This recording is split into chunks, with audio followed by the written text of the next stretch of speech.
Hi guys, welcome to Stanis podcast number 4. Today we have here another guest, and this time it's going to be Gleb.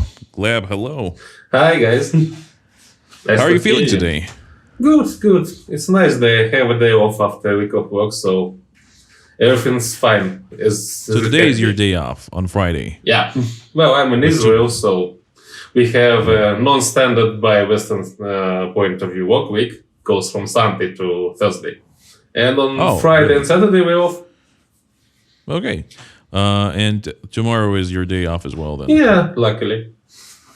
That's actually pretty good. It's day off for me as well, but it's because I worked through Saturday and Sunday last week, and so after 11 days of work, I kind of like, okay, I'm gonna have 4 days off now. Yeah, it's about time, I would say. Yeah, just to not go completely insane. Well, Gleb here has some interesting opinions and ideas about different games and maybe some other entertainment forms, as has been made abundantly clear. But when I ask you what you played or watched, I meant lately, but the list you sent me was, I think, is going back to your childhood. Yeah, to the early years. Yeah, there was a lot there. So I'm gonna have to actually go by the more abstract questions of like, what have you been doing lately? Like, what have you been, for example, playing lately? Well, to be honest, my game time lately has been divided between 2 games in particular. One of them is Splatoon 3 that got the Game of the Year award last year. It came out last September in the category for multiplayer first-person shooters. And this actually is abnormality for me because the genre of shooters, especially multiplayer ones, is not really my forte. I don't play shooter games well. I never play them on hard difficulty because I get frustrated. And networking shooters, I don't think I played one since I played Team Fortress 2. If you still remember what that is. It's still very active. If you I know, but I just kind of got bored from it. And even then, I mainly played two roles, medic and engineer, both of which do not involve that much of acting shooting, but more supporting stuff. As the medic, you heal your teammate and basically just hide behind them and make them invulnerable, sort of. And as engineer, you build turrets that kill other players without your direct supervision. What is it that you find difficult about playing the more straight-up shooting characters? Technically, I think I'm not that good at reaction speeds. And probably I'm just not that competitive, you know. What about sniping? Sniping, too much manual work, and I don't think it's very satisfying. Like, it requires, in many games, it requires from your teammates to support you a lot. As a sniper, you just stuck on the perch and try to find someone to shoot. Meanwhile, the whole enemy team has a green light to come from behind you and murder you. And that's that. Unless other teammates support you and cover you. Not the most exciting gameplay. Of course, the whole game centered around this kind of activity, but they make sure that you have at least something else to do. But just sitting in one place, like strategizing, picking the good spot, actually waiting for the perfect time, monitoring your potential targets, that kind of thing. And it's all very scripted, so you can retry it and adapt and find different ways to redo the mission. In networking sessions, though, unless you have a dedicated team that works with you, it's not so fun, in my opinion. When you say networking sessions, you mean online shooters, right? Yeah. So, did you try some of the more, how do I say it, like well-rounded multiplayer shooters where you have different weapons, different roles, like Call of Duty or Battlefront? Definitely, yes. Especially in my university years, I had friends who played this kind of stuff, and they regularly just dragged me into.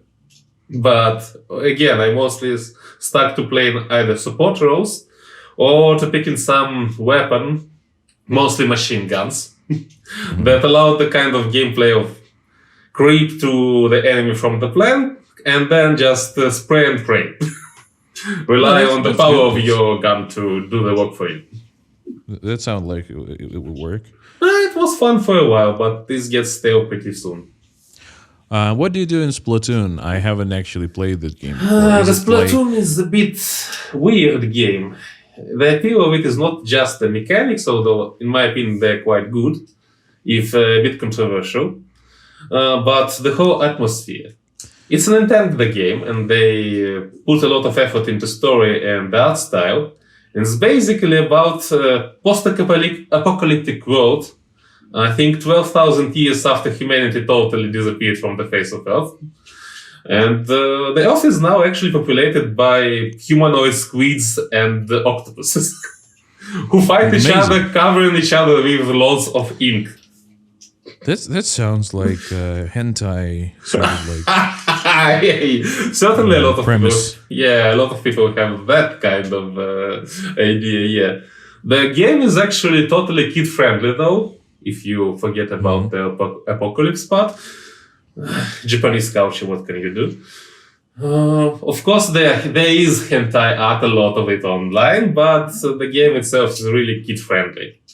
It's so kid friendly, to be honest, that it doesn't even have a voice chat. Like, interesting. the only way you have to communicate with your teammates is by two voice commands, basically come here and oh. I think O is used quite Oh often. yes, it's used for everything, from approval to just frustrated sighs, like I got killed again. Amazing. The interesting part about it also is that it has a lot of weapons and none of them work properly as any other shooter would have it. Basically, all you play is mostly is water guns. They are rapid water guns, they are ones that bring a lot of ink forward in one big swoop. They're just something in the middle, but they all are pretty inaccurate. And the longer you hold the trigger, the more inaccurate they become. And it's happening quite faster than usually what you have in more conventional shooters, where you have, say, for the machine gun, of course, it also starts being less accurate with time, but in Splatoon it happens way faster, sometimes from the start. I even saw some popular YouTuber, I don't remember who it was, first trying Splatoon and getting totally frustrated, like, what the hell is this? I had clear sight on the enemy, I have a gun that just shoots anywhere but the sight.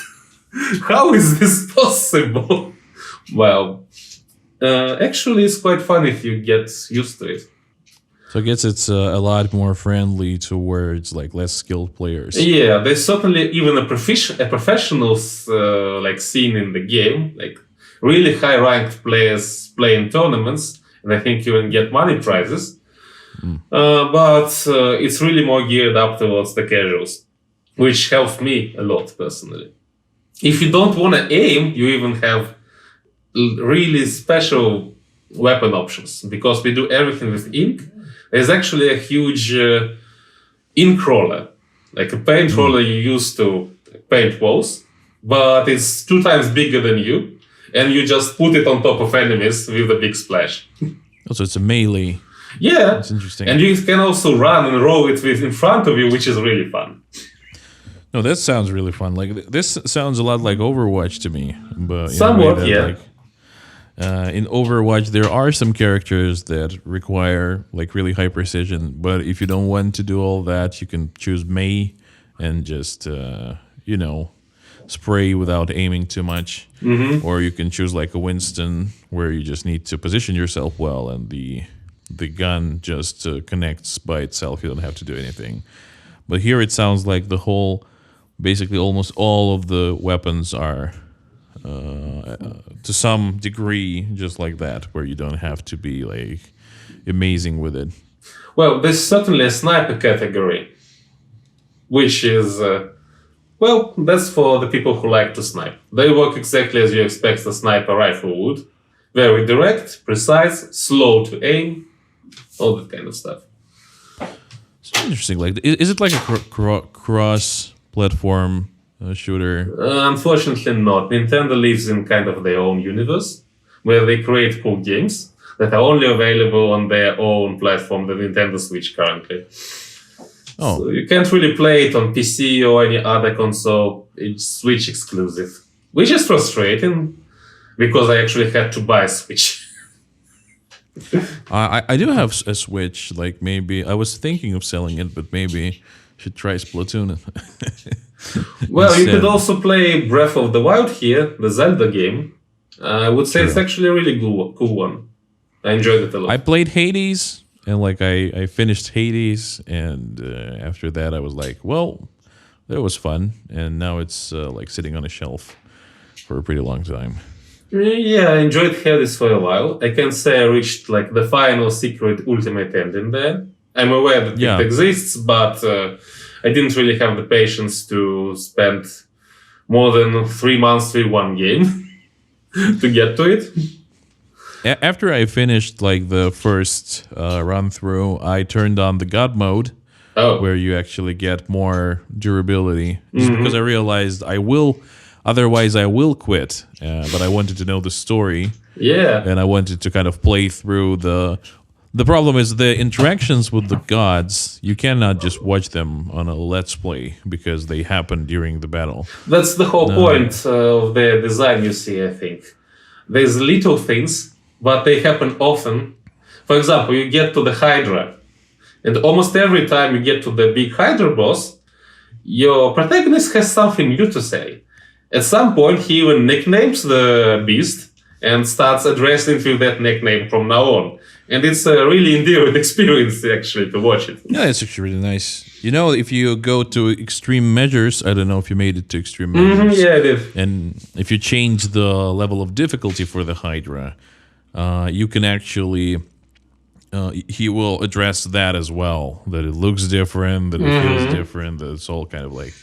And that's also really interesting. And if you fight, for example, your father at the higher difficulty, it will not only give you different dialogue options with him during the battle, but when you come back to the house after you've won or after you've lost, you can have like entire conversations about that. It's just an insane amount of dialogue written for this game. Yeah, you know what's really pleased me about this game? It doesn't really have something completely innovative, but the amount of effort, raw effort to create content for every possible situation, for every new turn of event, for every new meeting with every person you meet there, it's astounding, basically, because just how much energy they put into this. It seems like you're not playing a typical repetitive game, the roguelite, that just iterates you to the same dungeon over and over with minor differences. It feels like you're actually going through a pre-written story. Yeah, like it's. I like this feeling of you don't feel let down because you keep pouring your energy into the game, and you feel like the game is answering you on every turn, and that's really nice. Like, of course, after some time, I just get really tired of the same enemy types, and you can kind of vary them by like giving them more health. Yeah, or- the modifiers, yes. But some of them, like when you start cranking up a lot of them, it just gets messy. Like it just gets incredibly weird. Especially special abilities for like bigger mobs. They will start teleporting, making clones of themselves, like doing some weird stuff, and it just creates this chaos on the screen that it Yeah. starts to be too difficult to play with. Yeah, I noticed that some people on YouTube seem to kind of revel in that kind of stuff because they started, to play this game as a sort of a one-armed bandit. Because every time you move from room to room, you have a chance to get some new ability of yourself. And thing is, if you get lucky enough, you get a combination that's devastating enough to get through everything. So it's kind of a winning a lottery kind of thing. They just try again and again and again until they get a total nuke bomb in their hands, and they just remove all this house from the screen with a couple of strikes. It's fascinating to watch, but I dread to think how much time that takes. Well, for streaming, that's actually a really nice proposition because there's anticipation of that perfect run. But speedrunning games like this seems like a weird thing because you don't just rely on your skill. You have to wait for those perfect RNG moments, and that's just like who spent the most time Yeah. basically trying. On the hate scene, I think I may be mistaken, but I kind of remember some people uncovered the way to use the game saves to kind of pick the optimal randomizer seed. And if you keep that save and reiterate on it, you get a really favorable outcomes when you start the game again. So that was kind of the way to hack it. I'm not aware if it's still active right now, if it's still possible, or if it was patched. But it did help with some really impressive speedruns. Yeah, honestly, I'm really happy that this is the first game that they're making a sequel for. Yeah, Because when I finished the story, I was like, I really want to know what happens next. exactly. And even though it's like a different character and a different sort of like gods that's going to be there, still I feel like it's going to be expanding the universe. Yeah, the universe That's is really recognizable. The characters are in the same style. You kind of feel relation between what you experienced there and what you see in the trailers, which is nice. You know, overall, I feel like I found some like a really broken combinations. Some of the weapons are just idiotically powerful, like the Lucifer like mode for the gun for the. And it's just like you get a simple combination, and it's always devastating. Yeah. And so I felt like sometimes I want a challenge, and I go for something more like interesting hand to hand. And sometimes I just want an easy run, and then I would grab the railing. And that's nice to have choice where you can choose the experience you're having. Yeah. Actually, I'm not a kind of gamer who strives for the most challenge in the game and to overcome it. I always try to find some balance between how much challenge the game presents, how much time I spend on it, and how much frustration it gets me. Well, life is finite, and I'm thinking, like, Yeah, exactly. I just have, well, like I don't know, 50 years max, Mm. and like, what am I gonna do? Grind for days to progress a level in a game? Well, probably not. Yeah, that's something you have to admit to yourself at some point. Have you tried Valheim? A bit. It didn't stick for a while though, because I actually constantly feel like they're updating the thing, and I just have a kind of a habit. I wait until most of the updates are done. When the game is really meaty, then I come to it. It's a bit like what happened with me and Cyberpunk from the CD Projekt Red. No, I think with that, yeah, like if you wait it, it's a weird thing, like where the developers want to release as soon as it's kind of remotely playable, just to not let the hype die down. And it's horrible. And the people who are reviewing the game are all saying that it's horrible because they're reviewing the worst version of it. And then, like, you come in a year or in a year and a half, and you're like, but it's great. What are you guys just Yeah, like? Why was exactly. everybody hating so much? I mean, maybe it didn't live up to the hype it had at the start because people were expecting Witcher 3, but 100 times more. Which is a pretty high standard to play to. I think it's a bit too much. Like, Yeah. you kind of have to keep it real.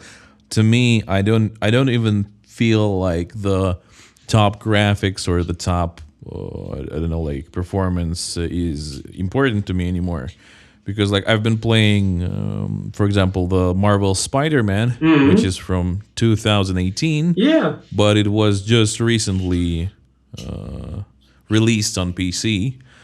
And it's kind of like and they remastered it. It looks a bit better, but of course, it's not the top-notch stuff compared to the other games. But at this point, why would I really care? Because I enjoyed playing God of War on PlayStation 2, like for the story and the action, and I don't mind it not being the most groundbreaking new visual experience ever, and I don't understand why people are so just like hung up on that. Well, I totally agree because one of my best experiences in gaming was the first Silent Hill on PlayStation 1, and that I actually played on the emulator on the PC. And by today's standards, the graphics there are abysmal. True. But Well, again, PlayStation 1 is a little too much because it literally has like this. If you remember, like Spyro, it has like this giant geometrical forms. yeah. But they really did well with the fog, and the falling snow.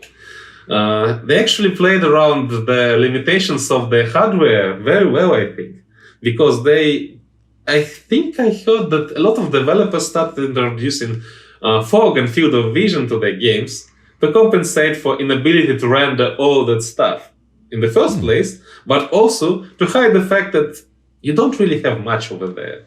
The game world is just not that big or that complex, but you don't want to tell your player that much. He has to imagine that there's a whole world inside the console, and he is just in a small, very foggy, very dirty, and very scary and confined part of it. But actually, it's wide. And Silent Hill captured this perfectly. All the time I was playing it, I was sure there was like a big whole city around me, but I'm just fighting monsters in this particular little corner of it. And I'm moving between these little corners, and they constitute a big world for me, while it was never there in the first place. That's amazing. That's actually sort of a big difference. The interesting thing is like open world games were not like really worth it. Just like 7, 8 years ago. And what you would have is something like that. I remember playing Lord of the Rings games, actually Lord of the Rings games, and you would have like this. You're in this giant battlefield, and you see stuff going on all around you, but you are fighting these 3 orcs with the just like massive hordes of them running in the background. And it felt kind of epic, but you also wanted to go in there and just really start destroying all those hordes running past you. And why are they running past you? Don't they want to kill you?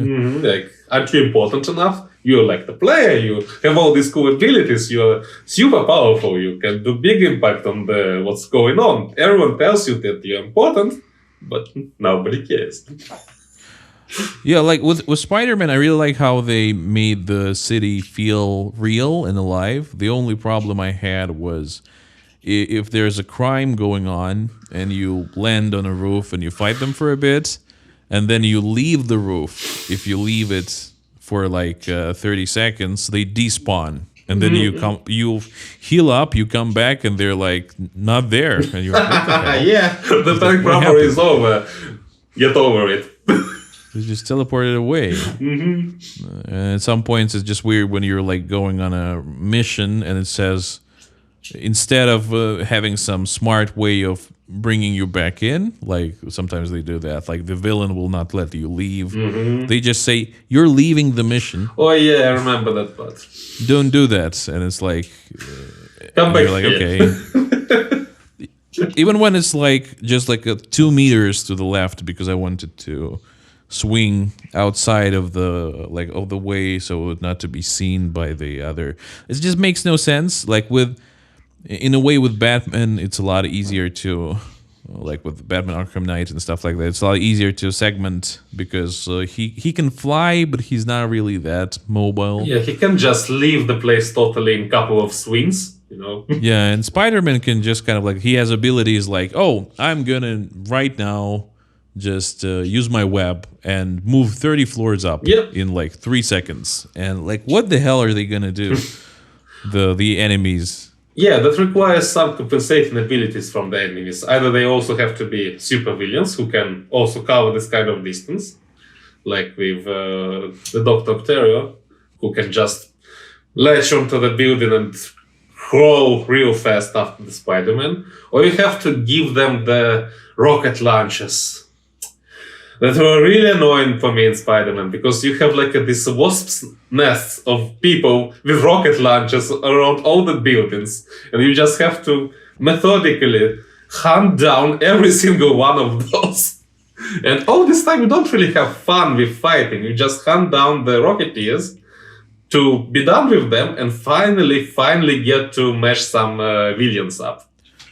It's true. Like, but they had like this mechanic at the higher levels where you could if you use some abilities to make your perfect dodge window a little bit longer, and you perfect dodge, then you grab the rocket and you throw it at somebody. Yeah. But what sucked is that like I would prefer it to be always thrown back at the guy who launched it, but it would throw it back. It would throw it at anybody who's near you, and with it being like a gamepad kind of game, you cannot aim it. Yeah, And it's so really you would hard just to have predict this- who's getting hit with the thing that you throw. It comes not only to the rockets. There's a lot of stuff you can throw around using your web. It's always a bit of chaotic where it lands. Yeah, like I just to me the other weird thing is like you can web people up, but not always and not in all situations. Like you can just keep webbing a person if he's not standing next to a wall. They're just like, I'm fine. Yeah. I would imagine they at some point they would be like the size of the cocoon itself would be so devastating they would just fall over and not be able to do anything and probably die of asphyxiation as well. Yeah, and by the way, there's the game mechanic in the same game when if you start the mission stealthily, you can actually just attack a person, cocoon him up, and hand him up from say a lamppost or the wall, and he stays there. No problem with that. Any enemy, apart from special, like story-wise ones, can be attacked this way and just stuck somewhere. And they will just they will just wiggle a bit, but they will never reappear on the battlefield. And nobody will see them. Like, when I was playing, I put these people up in some ridiculously open spaces, and they're commonly just walking around down there. Yeah, that's the funny part where like I remember I got so lazy I put 8 people on the same ledge. Yeah. And they were almost on top of each other. And there was this one last guy walking beneath them and saying like, where is everybody? Like, what's happening? I think Spider-Man is here. And I'm like, what the Really? hell are you saying, man? Really? Yeah. I feel like it's like an entire genre of games of like just PlayStation ports now, where you're like, I want a nice storytelling experience. Damn it! I wish they would port all those nice Sony games faster. Oh yeah, console exclusivity. Never understood this. I want my games everywhere and on everything. Everywhere, all the time, all at once. Yeah, basically like this. Basically like the movie. Yeah, in all universes. I want to have my game in all the gaming universes there are. Even It is interesting. especially on PC when I can have mods and can put googly eyes on rocks. No, that's nice. Actually, mods.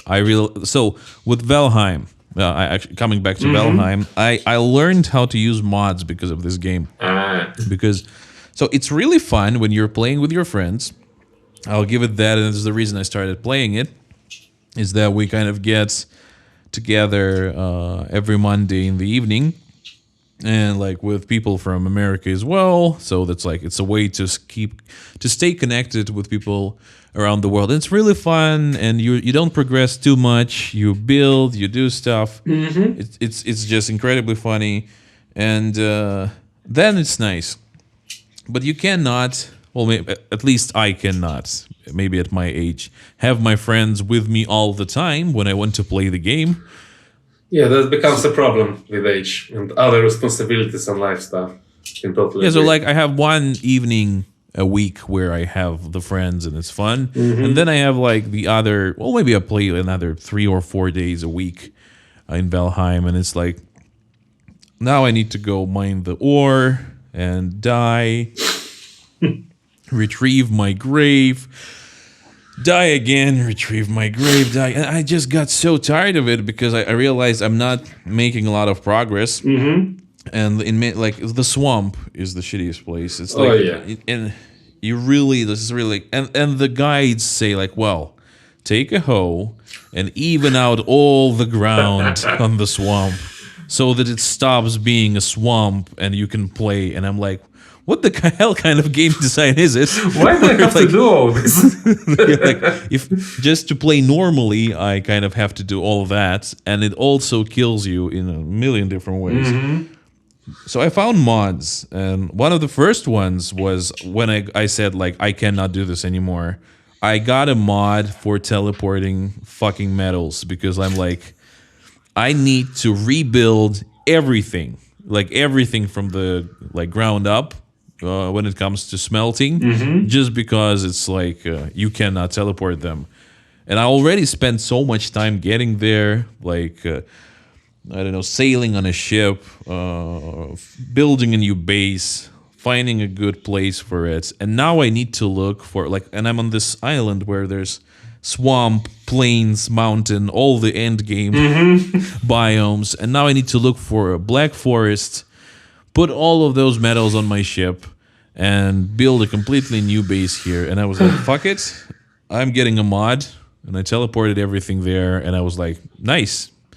Now I can have like not hate myself because Exactly. it's in swamp also because you mine ore, and then what you usually do is you die on the way to the ore, and then you get the ore and you die on the way with the ore. But now at least you can build it like a portal right on top of the crypt, get in there, easy peasy. Yeah, like some part of game mechanics sometimes feels like they want to prolong the period until you start getting fun.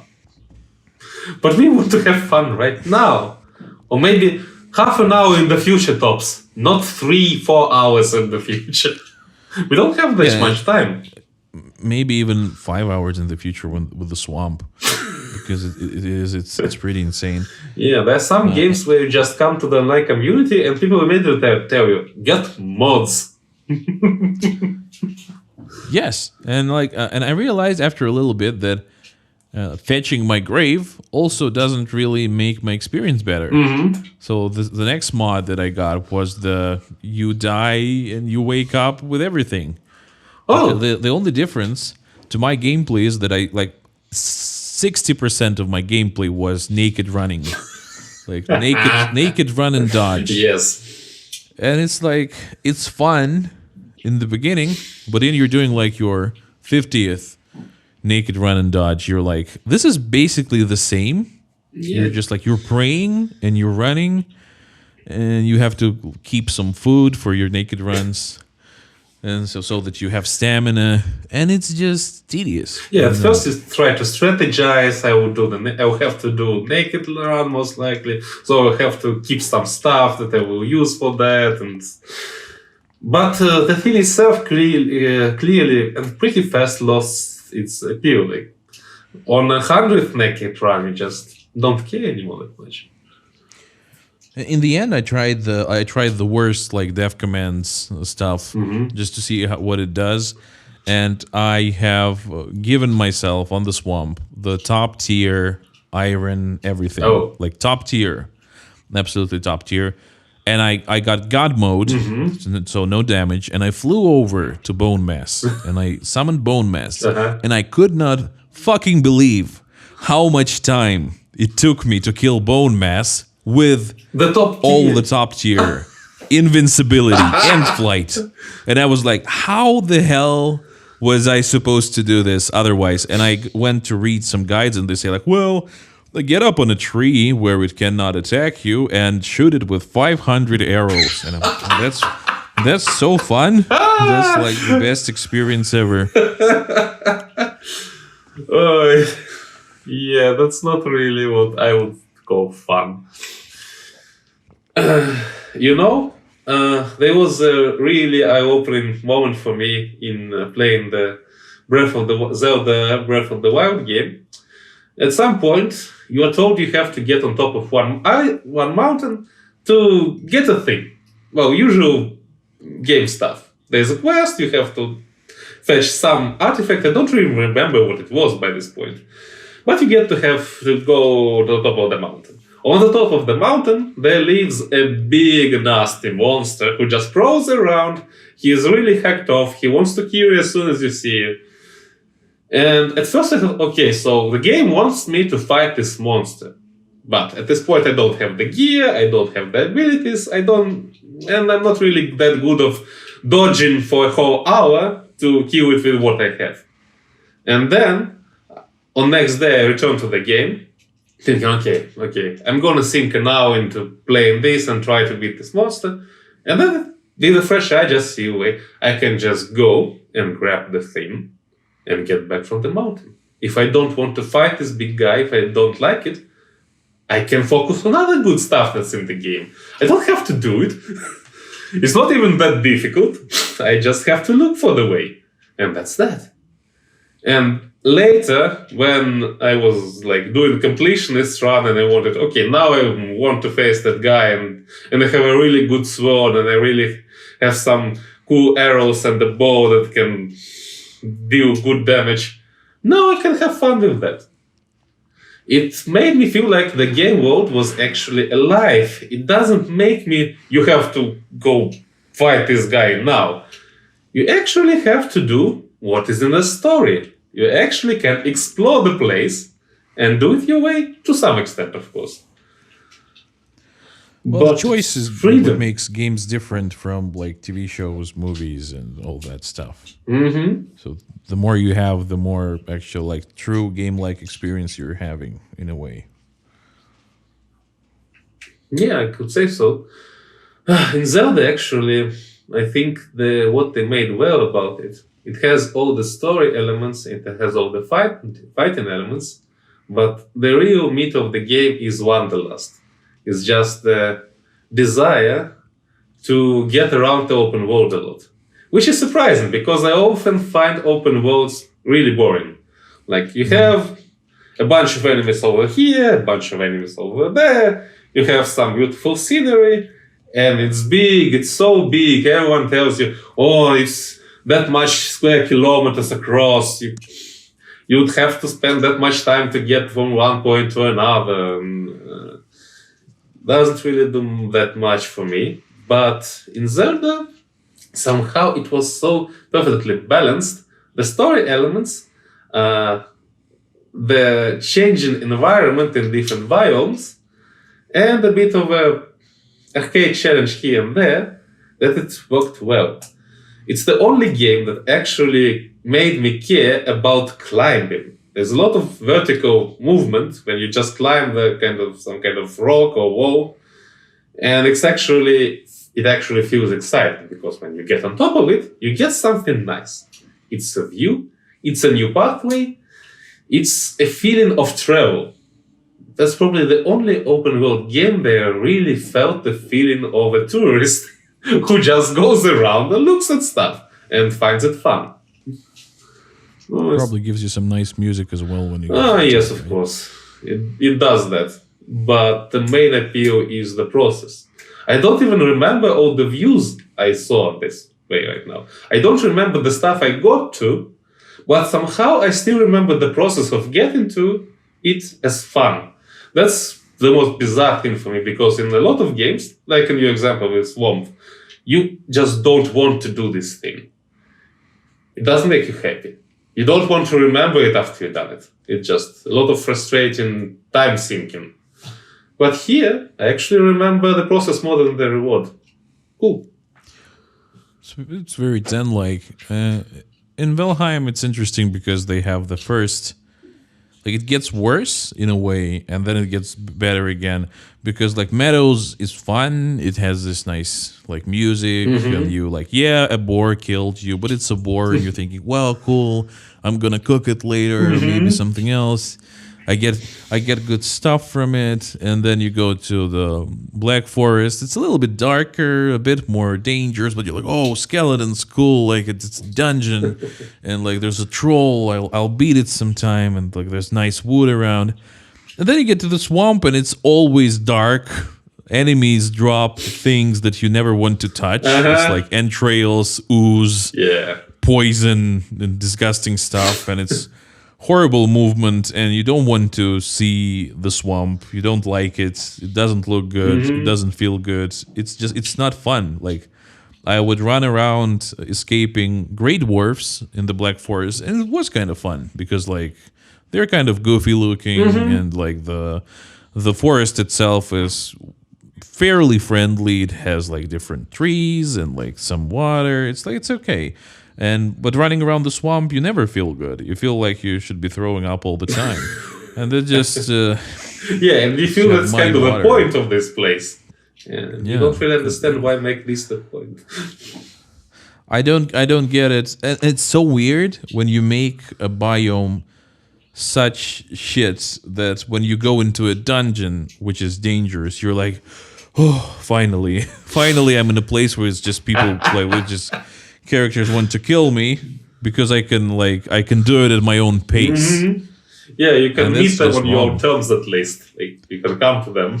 But Yeah, you mine it, and you're like you're more safe in a crypt filled with undead than you are on the general just ground of the biome, and I think that's something really, really wrong. It shouldn't be like this. well, potentially we could theorize a way to make this interesting, but that would require adding some other gameplay elements or incentives to do it that way. Like there are Sure, games like the Souls games where the whole experience is supposed to be frustrating and people love it.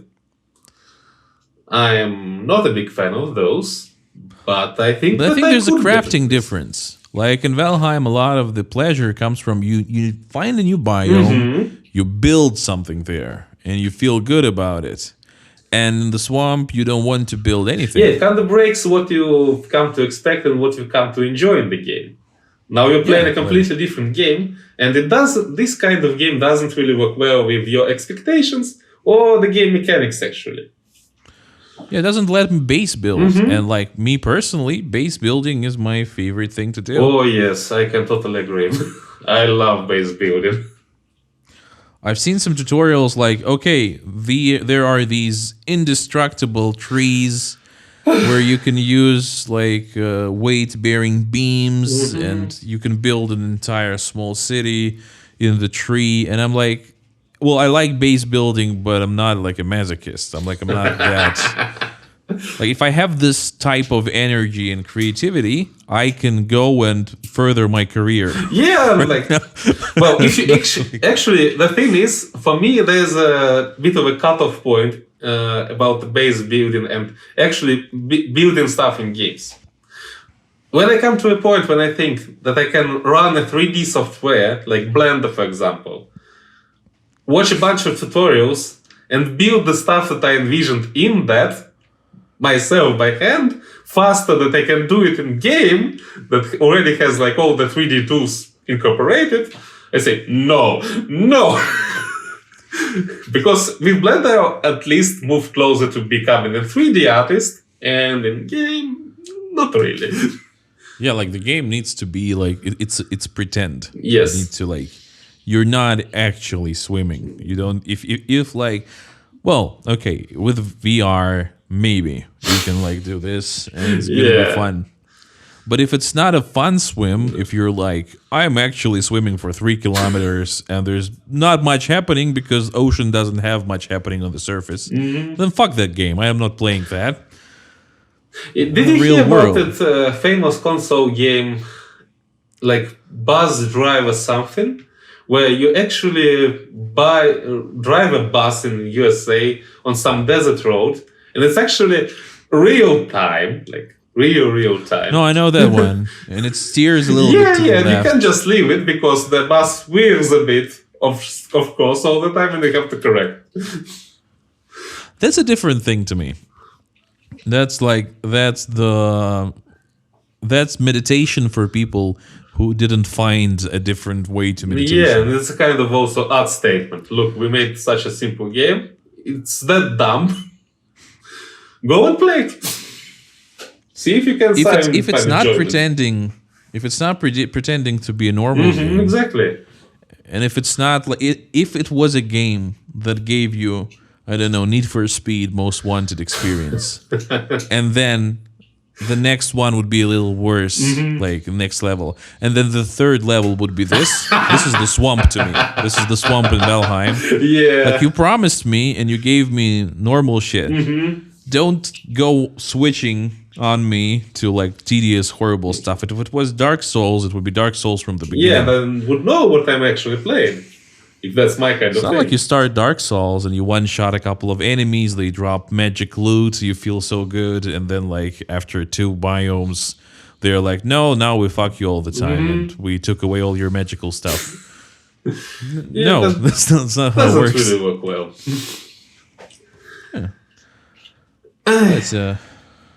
It's nice. I guess I need to stop ripping on Valheim just because I have too much energy there. No, still a good game actually, but yeah, No, it swamp is a good. problem. I agree.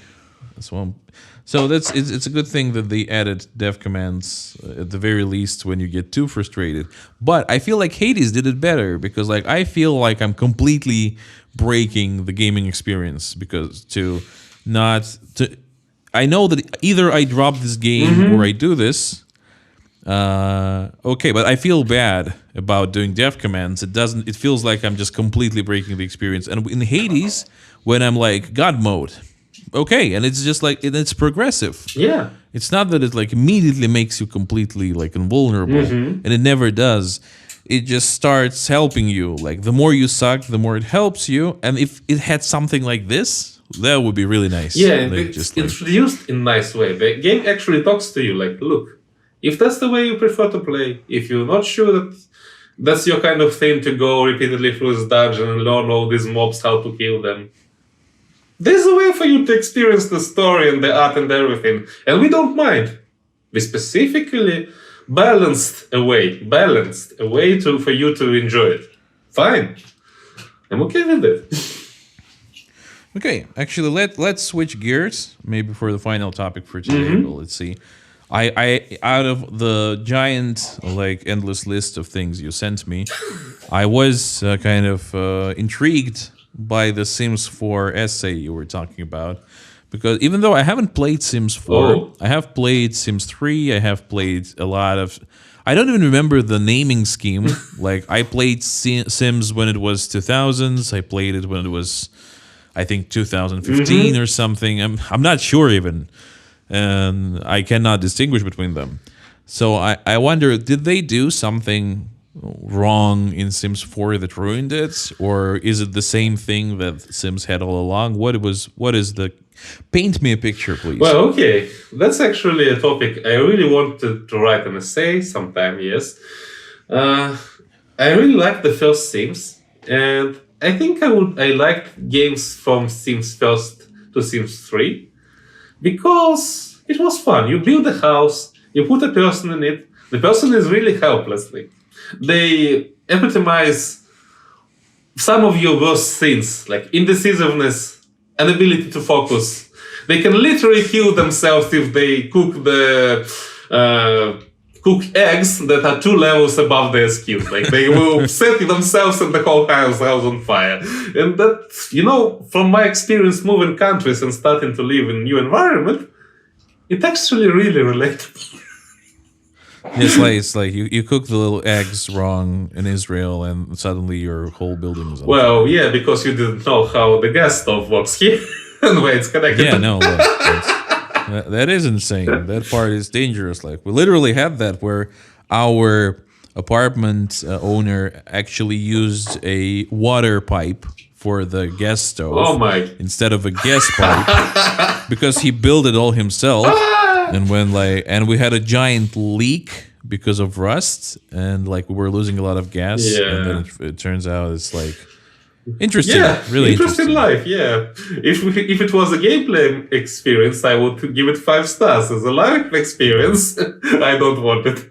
It's a good way of looking at horrible stuff happening. But as I understand, you have like a conspiracy theory that Sims was actually called Sins in the beginning, and then they changed Not it. really. Just to know. Not really, actually. Well, you said that like they have all the sins of your regular person, so it's like Sins 4, and it's like you sinning. Nice theory though, but yeah, it just speaks to me about some stuff I worried about myself, about being lazy, about not being proactive enough, not pursuing my goals, and that kind of thing. So the situation of the character in the beginning, in the typical beginning, is kind of relatable for me. But anyway, they progressed nicely. We got better houses, more control. One thing I really wanted, and it really happened in the series, is that you can now traverse the place between houses. In the first Sims, you were locked into this little plot of land where your house is. Oh, I remember. And then you could technically travel to other similar plots for other houses or some places, but you couldn't really walk around.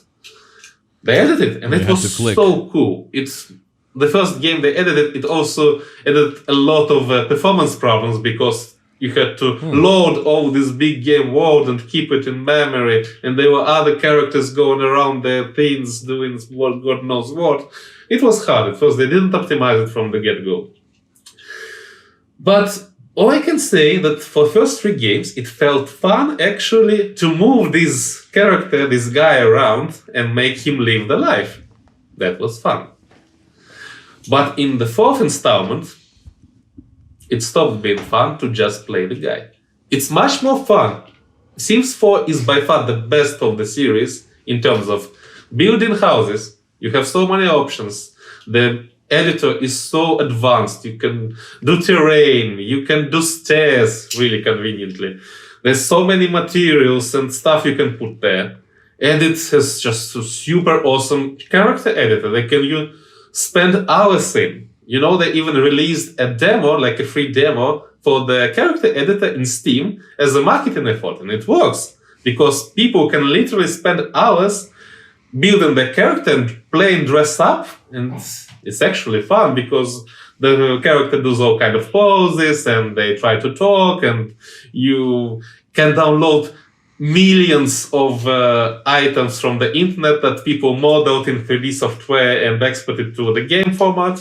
And Sims actually encourage this kind of behavior. So you have endless possibilities to play dress up with your characters. But when you actually get into the game, actual gameplay no longer really rotates about your character. Everything that happens to your character is directly influenced first, not by your behavior, not by what the behavior you chose to impart on the character, but on which items are surrounding the character. They affect their mood, how they react to things. They affect the options that they have for actions. If the character doesn't do something you like, you don't have to level them up precisely. You don't have to choose a strategy for living. You just have to choose a strategy to acquire certain things to surround them with. It can be fun because we like collecting stuff and we like putting it around the house and making this beautiful home where every room is functional. But it's not deep enough on itself to justify the lack of a character in the character. Like, they're just blank space.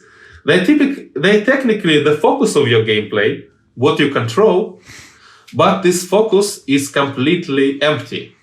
All that there is the what items around your character, the environment contributes to it.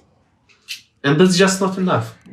And speaking of... So they kind of killed the role-playing part of it, so the RPG side of things. It may be fun for the first playthrough before you figure out what game mechanics there are, because they're not that complicated.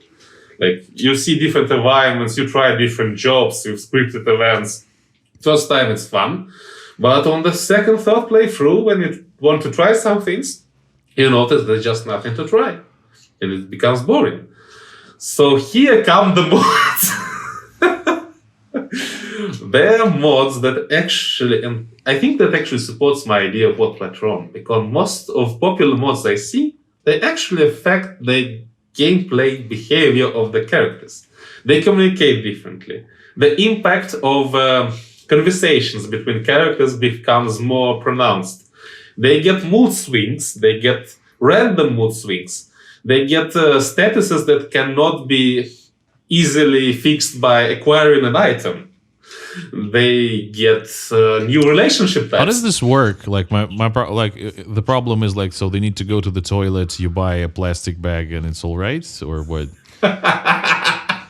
Well, not really. The toilet is pretty easily acquirable by itself, so it's not a problem usually.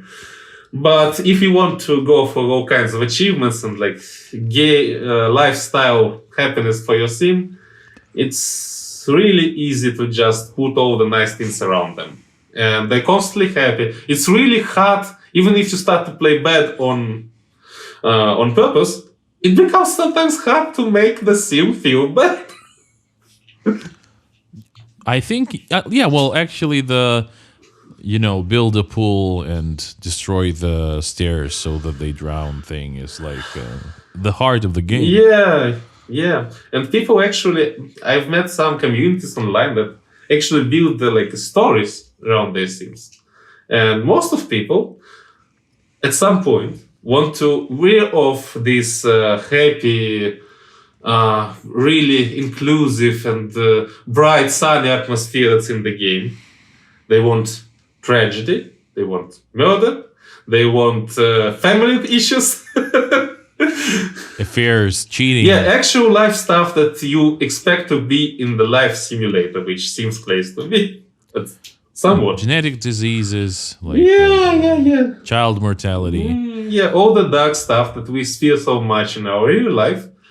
And we want to kind of play with them in virtual life. I can turn this conversation into a political one, just like that, because like it's it's about the environment that like really defines all of your future possibilities, which would be like the really left kind of like leaning way of looking at things, where like you fix society and everybody will be perfect. Well, Sims is really heavy on that if you look closely, because everything is so rational. Everyone is basically so rich, and even if not, there's so much opportunity everywhere. So it's kind of utopia. Something that a lot of people would really wish to happen to them in the reality. And for some people, actually, I think it's kind of the appeal. They do an escape in this kind of game. Because there, everything happens good, in a good way. It's really hard to really break your life, unless you have mods. Well, no, I think that like for me, like the hero's journey gets a little flat. Yeah, definitely. If you cannot have rise and fall, and if you cannot fall beneath the medium level, because what I would enjoy is having like people like really, okay, so this character is alcoholic, living on the streets, and like has PTSD from the war that they took part in, and they like actually really strangled a child like a couple of years back during a rage fit. They're struggling to come to terms with that, and then like from this point, how do they become the most famous pop singer? Like exactly, we want to see that's an interesting story. Yeah, like there's a lot of stuff to overcome there. No, that's the meat of life. That's what makes it interesting. That's what we want to see, because it feels inspiring. Or on the contrary, it feels dreadful, and we are glad that it's a compacted experience that has its borders and it doesn't get out of computer. We can experience it. We can have our dose of fright or dose of sadness and then come away. Like it's like I feel like maybe this is going to be like a bit of a high level thought here, but I feel like the echo chambers that are happening in the society, where people kind of like segregate into different echo chambers where they only listen to their own opinion, is somewhat happening to the media as well, where like you have a show or a game where everything is bad, and like whatever happens, it's gonna be really bad. Like something, maybe something hopeful. No, it's even worse now. Like that's it. Or you have a show where everything is good, and like whatever happens, even if something looks like really bad, don't worry, it will be good in the end. It's kind of like really zeroes in and separates different sort of like modes of life that are all intertwined in reality. Yeah, you could put it like this. It's isolating in a way, and I understand that people, when they want to really not deal with a certain side of their life, and they want to hyper focus on one side of their life, they enjoy this sort of thing. But I feel like you really need to have kind of both coming and going, and at least have the choice inside the game when you finally build up the courage, for example, to then choose like a dark path, even though you've been living in this like fairy tale, or the other way around. And if the game itself is like there isn't even a choice to go there, then it means like this is sterile and it's never gonna feel really real or like lifelike. You know what is one of the most powerful and web-developed mods for The Sims 4? It's the mod No, I that don't. adds explicit sex and all the relationships and like pregnancy, long pregnancy, and venereal disease mechanic into the game. Oh, that's Technically, nice. Sims Mineral disease. technically Sims have sex by default. It's called, I think, making whoop or something like that, like childish. Something, yeah. And they do it under the covers. You see the bed shaking, and then basically, It's scarier than actual sex, I sometimes think. they get a belly and child comes out. But there's a big mod that lets you do all the sex-related stuff. They're pretty pornographic, to be honest. But it's so well developed, and sure. it's actually, even if you don't do all the sex stuff, it just adds so much to the gameplay, so much variety. I thought when you asked me like what was if I know what was the biggest like mod, my first thought was like AIDS. Just like immediately, it's just like, and that makes everything different. Like you have one of your Sims calling another Sim and like having this conversation, like starting with something completely unconnected, and just like, well, have you seen the new movie? Well, I have to tell you something. And just like, and that's an interesting storyline as well. And you mentioned alcoholism as one of the examples. There's actually a very popular mod for that too. Like, make the drinks in game actually alcoholic, actually make your character behave in strange ways and get addicted. And you have to then get them out of this if you want. That's nice. Like I feel like in real life, there's also a very popular mod for alcoholism. It's called College. You install this mod, and like 90% certainty you get alcoholism. So that's nice. Yeah. Well, especially because Sims actually have a special official extension about college life. And they even have a sort of beer barrels and big parties there with all the typical drinking games you could think of, just incorporated in the mechanic. Like Sims can play with each other's drinking games, where you have to drink a cup of something every time you lose a match, but it's not alcoholic. Is there a roofing mod where you like for party raping? Well, there are narcotics mods too. Like you can actually grow weed and sell illegal substances in the game. You can make a career as being a drug dealer. In the actual official Sims? No, right? not in the official Sims. It's on the mod stuff. Yeah, that's the point. Okay. Official Sims. Well, I was thinking like if you have like football players who can like drug drinks that they give to women. No. And but maybe that's too real. Maybe that's well. I believe that for Sims you can find almost anything if you search hard enough. The question is, probably what's your like, personal level of tolerance? How much you can? Catholic priest extension for for children. This could be another one of those where you're like, well, this is getting too lifelike. I might as well just live my life now. Yeah. Remember being molested by Father, I don't know, like Father Christian. Ouch. Well, could be true. Well, I guess it's not as much of a concern in Israel with Catholicism. Well, we have other concerns here. Plenty of them. There are other problems, but actually, this is still nice. Well, I feel like this has been a really nice conversation. Yeah, likewise. And with the list you sent me, it looks like 5 different podcasts. So I can we talk do games this. long. That's nice. Like I'm sure we will. I'm sure there will be a second and maybe a third time if you have the time to. On weekends like talk some this, more. sure. Just give me a call. Sure. Well, thank you very much for being here, Gleb. And hey guys, we'll see you in the next video. Stanis out.